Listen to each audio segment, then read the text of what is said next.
Welcome to Common Man Cocktails. I'm Derek Schomer, and today we're going to show you how to make the Blue Hawaii.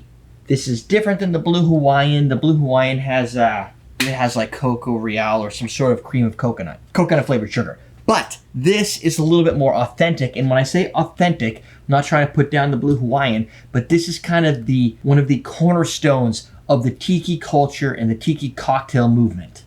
Why? Because it was created by Harry Yee, who is not only Hawaiian, also is a bartender, and also was there at the time that Hawaii and their faux Tiki culture was coming to the non-mainland, from California out into Hawaii. So that's a significant. Now, Harry Yee just died in 2022, a couple years ago, at the age of 104. Having something that relieves stress seems to prolong your life, I guess. Here's the recipe breakdown. Got my index cards here. It's 3/4 ounce of light rum, 3/4 ounce of vodka, 1/2 ounce of blue curacao, 3 ounces of pineapple juice, and 1 ounce of sour mix. Now, the sour mix, I've made a video in the past on how to make your own DIY sour mix. It's nice and cheap. This series continues the lifestyle of cocktails on a budget. So this entire cocktail, when I broke out the price, came out to about $1.77 a drink. So we're using fresh sour mix. You don't have to buy it, ship it, all that stuff. Here's the ratio for a fresh sour mix. It's 2 parts simple syrup, 1 part lemon, 1 part lime. If you don't have lemons, use all limes. If you don't have limes, use all lemons. You'll be able to get away with it. But traditionally, it's a hybrid, a blend of all of the things. So for this recipe, I didn't make a pre-batched amount of the sour mix. So I broke down into ounces and did 0.25 ounces or 1/4 ounce of lemon, lime, and 1/2 ounce of simple syrup. That gets you 1 full ounce of sour mix. I'm just gonna build it in the drink. So instead of batching it, I'll just mix it in with everything else. Pineapple juice, hope this is at least 3 ounces. Yeah, I'm gonna use half this can, 100% total pineapple juice. So here's about the cost breakdowns. I didn't use hammer sickle, is that what this is? For my vodka selection, I basically just picked Absolute because it was a nice round number. It came out to $20 for 750 milliliters. You get 25 servings out of that, blah, blah, blah. So $20 for vodka, $13.49 for Bacardi Superior. I did not realize how cheap rum is compared to vodka.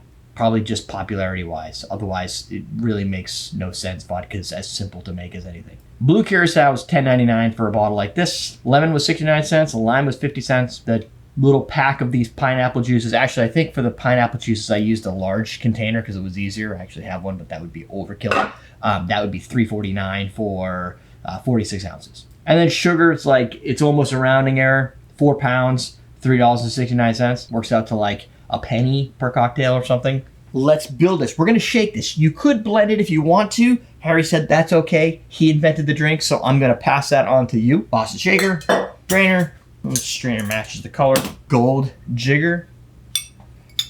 And you can get bartender starter kits and stuff like that at awesomedrinks.com. That's my store. You can get this recipe from recipe.awesomedrinks.com. That's my recipe book. Online searchable thing. So I'm going to build the drink, I'm going to taste the drink, I'm going to tell you a little bit about the drink and about the author, because there's some interesting information here. We'll start with our 3 ounces of pineapple juice. 2, 3. Let's do our sour mix first. And like I said, 1/4 ounce, 1/2 ounce simple syrup. I could do a 1/2 ounce measure in here, so that's nice. 1/4 ounces, I'm going to use a bar spoon because it's just simpler. One of the key indicators that you could tell this was created as a traditional style Tiki drink is because, and this isn't store-bought or anything, I just use this to make my own, is that it has a component of citrus, which is fairly important in most drinks to have like that sour bite to it. I'll just put it in this vessel first. Oh, sweet. Good. And that's our lime. Lemon I pre-squeezed and froze, thawed it out, so we should be good here.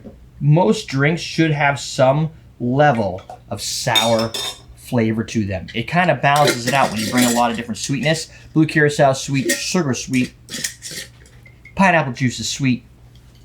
And while this doesn't have a lot of sweetness, that acid is still going to help bring out the life of the drink. Then you have things like pina colada that has no sour at all, but they just work because people like sweet drinks.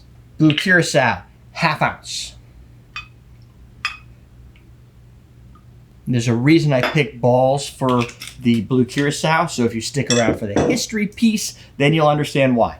3/4 of an ounce of light rum. 3/4 light rum, vodka. If it were me and I invented this drink, if I were Harry, I would leave the vodka out and just do all rum. Actually, I would probably do like a gold rum just to maybe bring out a little bit a different flavor. 3/4. And instead, what we're using is a light rum and a vodka. So Bacardi, Puerto Rican rum, doesn't have a lot of flavor to it, and vodka doesn't have any flavor to it. Really, it's a showy drink that's going to just basically accent probably the sour and the orange. It's going to be citrus heavy, maybe. I haven't made this in a while. Oh, pineapple juice. It'll probably just taste like pineapple juice. And if you're like me and you just made this in the middle of the workday, you forgot about the ice, get your ice, add some to the shaker, and put it in your glass, which we'll also bring out in a second. Shake it up. Add a little fresh ice, maybe. Maybe. Add a hammer. All right. Now, what we should have is probably like a color that's going to look very similar to Hawaii, like maybe either that green or that blue color, because you're going to bring in the yellow from the pineapple and the blue curacao, which often gives it like the shoreline of Hawaii.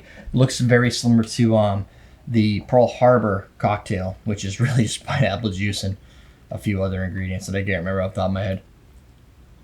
Look at that. Oh yeah, look at it. Look at it. So this drink is named after the film with Elvis in it called Blue Hawaii.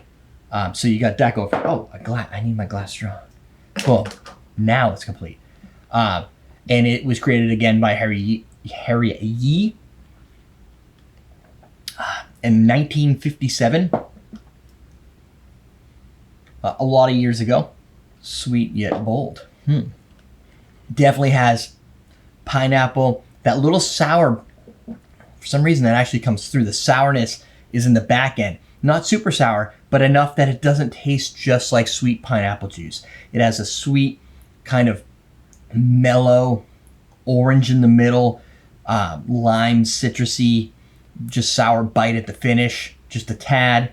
So it ends up working out to be a very inviting drink, probably great for pool time activities.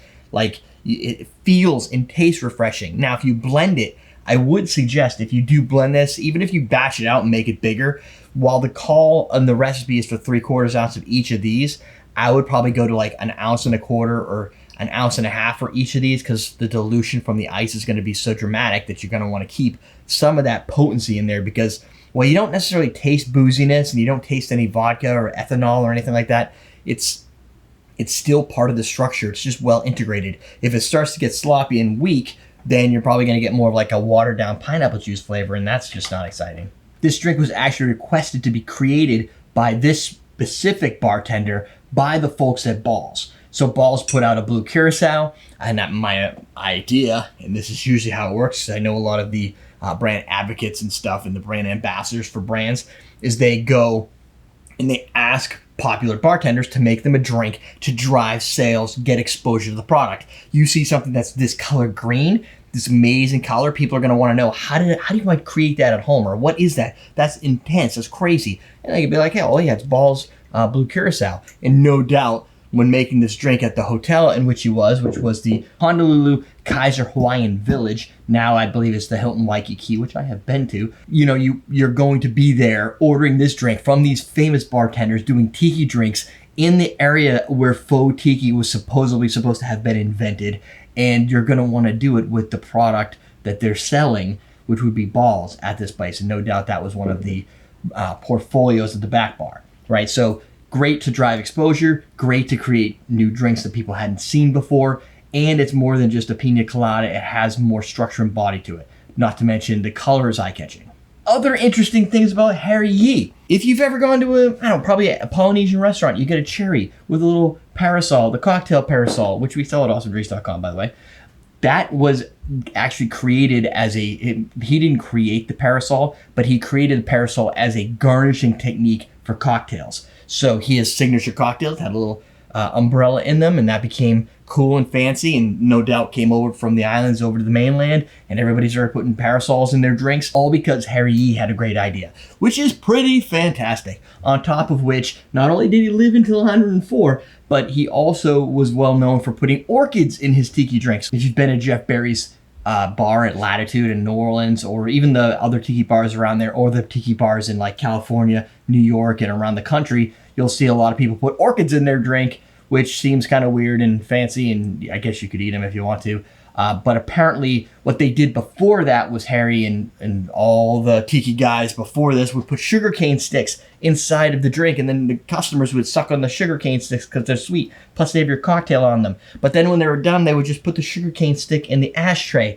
and it would get full of ashes. Remember, this is 1957, so you have this ash-covered, sticky sugarcane stick that you didn't know what to do with, and made a mess of the bar. Everything got sticky. So he said, hey, you know what if we just used orchids instead and just got rid of the sugarcane as the garnish, and boom, yet another tradition is born. There you go. That's the Blue Hawaii. And you can make this drink at home for like $1.77. You can make a lot of these drinks for a little bit of money. Don't forget your bartender starter kit, awesomedrinks.com, link below. That's it. We are teaching you how to drink.